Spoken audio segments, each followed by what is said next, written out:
بسم اللہ الرحمن الرحیم الحمد للہ نحمده ونصلی ونسلم علی رسول النبی الکریم۔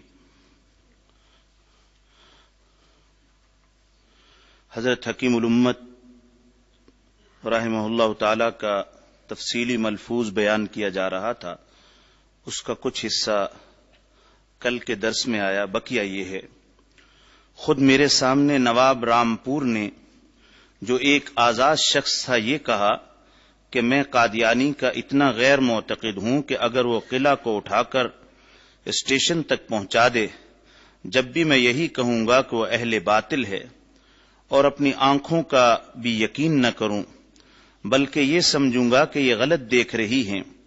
یہ تو سوء ظن کے متعلق واقعہ ہے، اور ایک حسن ظن کے متعلق بھی واقعہ ہے جو حیدرآباد دکن کے موجودہ نظام کا ہے۔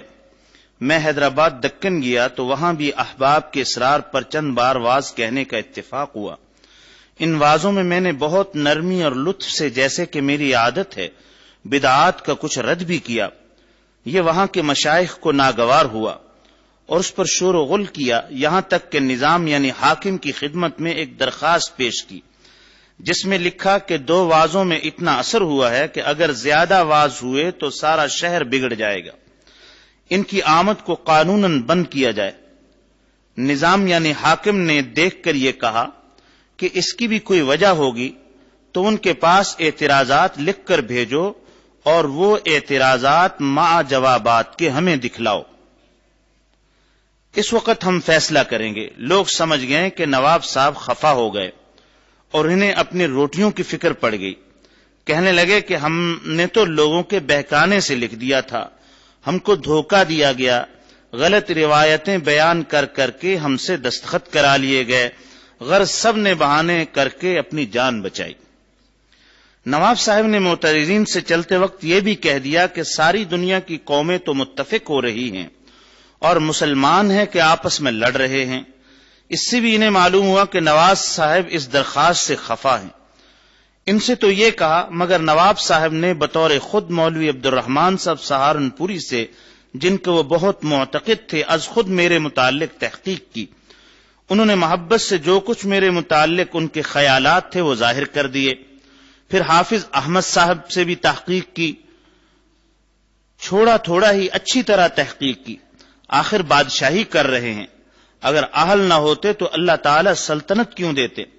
حافظ احمد صاحب نے کہا کہ جیسا میں ویسا وہ، اس سے اور مزید اطمینان ہو گیا۔ پھر اپنی تحقیقات کو ختم کر دیا اور پھر کسی کے کہنے سننے کا کچھ اثر نہ لیا، حالانکہ میں نواب صاحب سے کبھی ملا بھی نہیں۔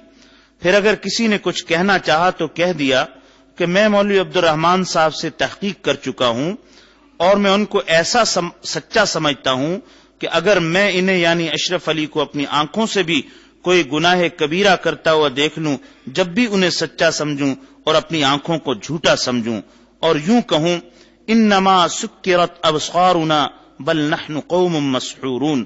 ترجمہ، میری آنکھوں کو جانے کیا ہو گیا جو ایسا دیکھ رہی ہیں، کسی نے ان پر جادو کر دیا ہے۔ نواب رامپور اور نظام حیدرآباد جیسے دنیا داروں کے تو یہ خیالات ہیں، تو بھلا حضرات صحابہ کو حضور صلی اللہ علیہ وسلم کی نسبت سے کیسے شبہ ہو سکتا تھا؟ غرض حضور کا یہ فرمانا ان پر بڑا گراں ہوا۔ عرض کیا یا رسول اللہ، کیا آپ پر بھی کوئی شبہ ہو سکتا ہے؟ وہ روایت جو حضرت صفیہ والی اعتکاف کی حالت میں تھی، اس پر یہ صحابہ عرض کر رہے ہیں، حضور صلی اللہ علیہ وسلم نے فرمایا کہ شیطان انسان کے بدن کے اندر ایسا سرایت کر جاتا ہے جیسے خون۔ پھر فرمایا خشیت ان یقذف فی قلوبکما شیئا، مجھے اندیشہ ہوا کہ کہیں شیطان تمہارے دل میں وسوسہ نہ ڈالے، اس لیے میں نے اپنی برات کی۔ معلوم ہوا کہ مواضع تہمت سے بھی بچنا ضروری ہے، چنانچہ یہ بھی ایک حدیث ہے اتقوا مواضع التہم۔